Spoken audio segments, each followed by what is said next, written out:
Peer-reviewed penises and sham social sciences. I'm Brian Lilly with the Rebel.media. It's peer-reviewed. It's peer-reviewed.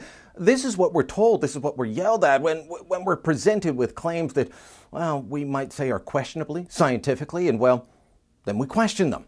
We're told you can't question that. It's peer-reviewed. Well, the story I'm about to tell you should make you wonder the next time someone tries to shut down a debate by yelling, peer-reviewed!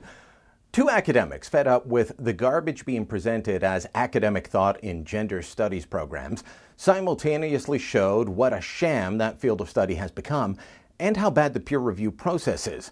Peter Boghossian, a philosophy professor at Portland State University, and James Lindsay, described as a mathematician and author, both of them atheists and skeptics, decided to see if they could write a paper and get it published while writing complete nonsense. The result was a paper called The Conceptual Penis as a Social Construct. That's right, that's the real name of it. And the two men not only wrote and rewrote the paper to make it incomprehensible, they also used what's called a reference generator to make up fake references that they cited to support their theory. Here's part of what they wrote. We conclude that penises are not best understood as the male sexual organ or as a male reproductive organ, but instead as an enacted social construct that is both damaging and problematic for society and future generations.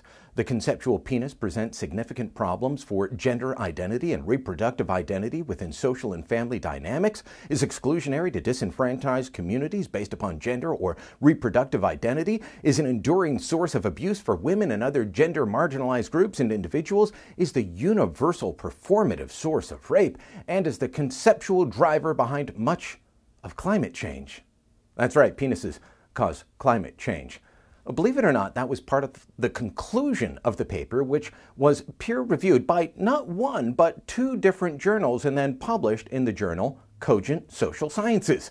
And in case you're wondering how penises cause climate change, the authors of this hoax paper, well, they do give their reasons just so they don't leave you hanging. Now, you tell me if this makes sense to you on how penises cause climate change.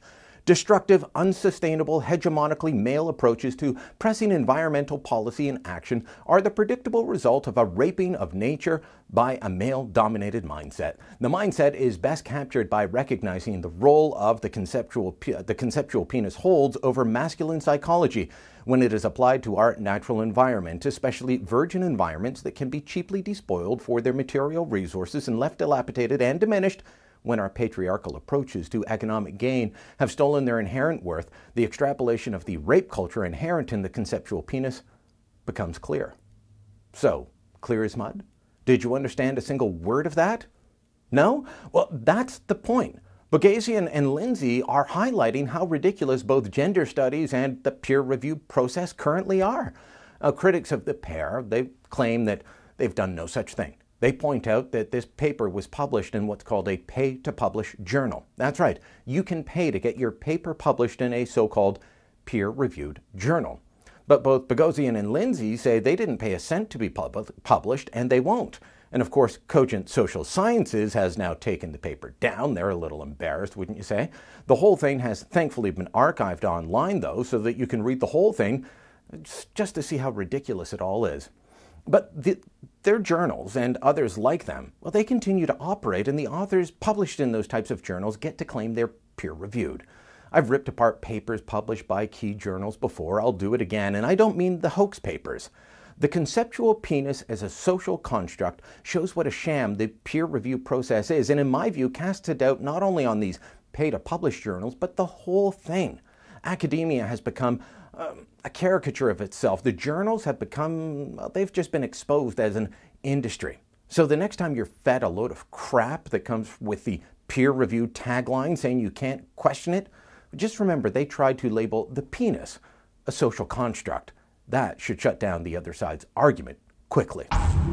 If you liked the video you just watched, make sure you never miss a Rebel video again. Click here to subscribe.